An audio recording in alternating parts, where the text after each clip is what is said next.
Not even a year into the administration, and we've already seen crisis after crisis pile up on President Biden. But Biden's botched withdrawal from Afghanistan remains one of the worst, as Americans to this day are still stuck in that godforsaken country, living under the brutal Taliban rule. And the number of trapped Americans are estimated to be in the hundreds. Remember, we were told just about 100? Former U.S. envoy to Afghanistan, who brokered this deal, if you can call it that, Zalmay Khalilzad, thinks that might indeed be the case. How many Americans remain in Afghanistan today? I think it's very likely that it'll be in hundreds, but we don't know. Whatever happened to no American left behind? Here we are months later. And if the administration wants to point fingers or act like we can trust the Taliban, this woman in Afghanistan says all you need to know. There's not one single person, one single woman that I've talked to that does not want to get out of Afghanistan. I mean, there's not even one. Joining me now is a guy who's been to Afghanistan as much as any lawmaker in the country, Senator Lindsey Graham. Senator, that is the state of Afghanistan.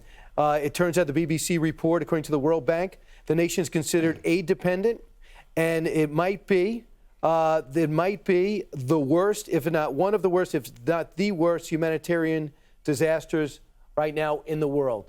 What do we do? Right.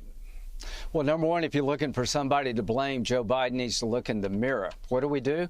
We try to save the children from being starved to death without empowering the Taliban. So there's a couple things I want you to know.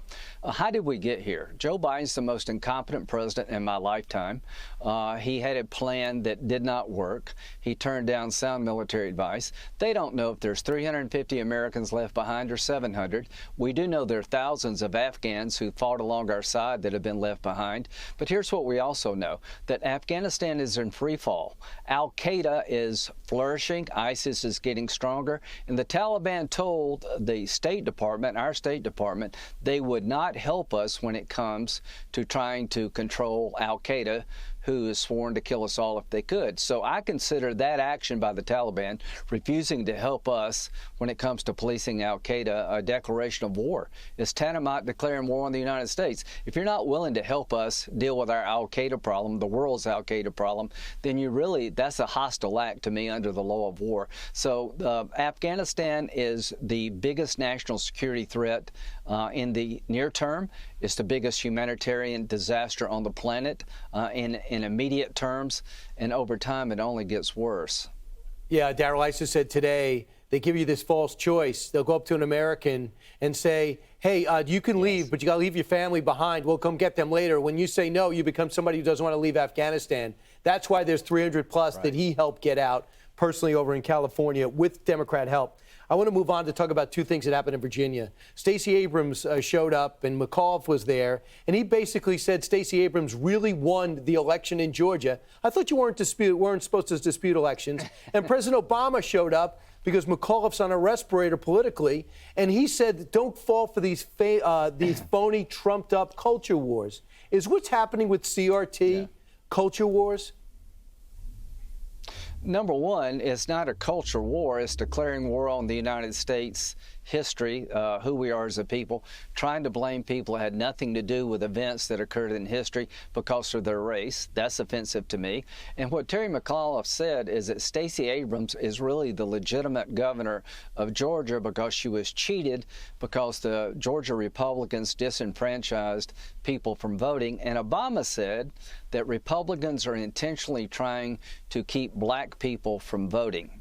Now, all I can say, that's Obama BS. What we're trying to do is keep voting integrity in place. I want everybody to vote, but I don't want anybody to cheat, and mail-in voting is ripe for fraud. So have you heard anything about this in the mainstream media where President Obama accuses every Republican in these battleground states of being racist, but trying to disenfranchise black voters because we want to bring integrity to the ballot? What a double standard. And to the people of Virginia, you can send a message to the world, not just to the United States, that we've had it with this wokeism and double standard. Yep, it's right now the race is too close to call. There was a statistical tie. Real quick, this spending palooza, are they going to go? Is it going to work? Yeah, they'll get something. It'll be a shell of about probably half of what it was before. But it's going to be an inflation bomb. It's going to lead to inflation. We don't need all this additional spending.